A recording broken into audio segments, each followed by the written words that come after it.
Avez-vous bien déjeuné?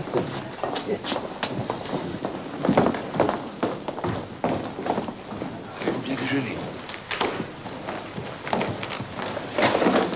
Vous êtes déjà là? J'avais reçu des ordres, monsieur le procureur général. Il est trop tôt.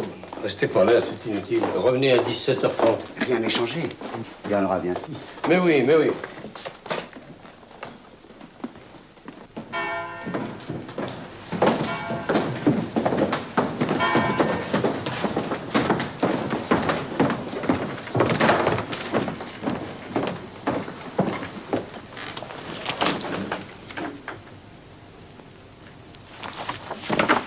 Vous avouez que vous étiez un des responsables de la propagande communiste, un chef de secteur de la région parisienne. Je n'avoue rien du tout, monsieur le président. Mais je ne comprends pas. J'ai été jugé il y a 9 jours, à la 12e chambre. J'ai un témoin qui était là, qui faisait partie de ce tribunal.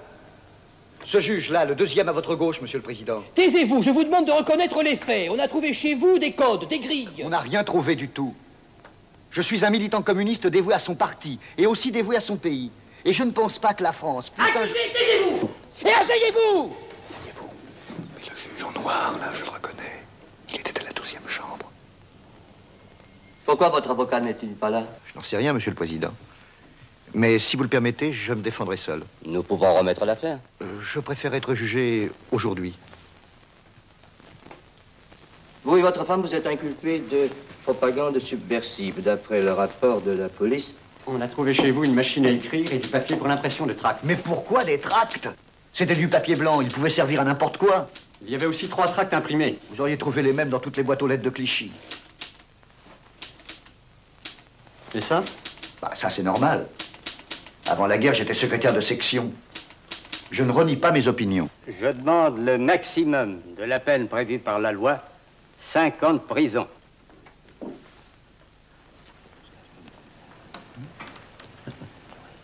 Oui, 15 mois, c'est bien. 15 mois de prison.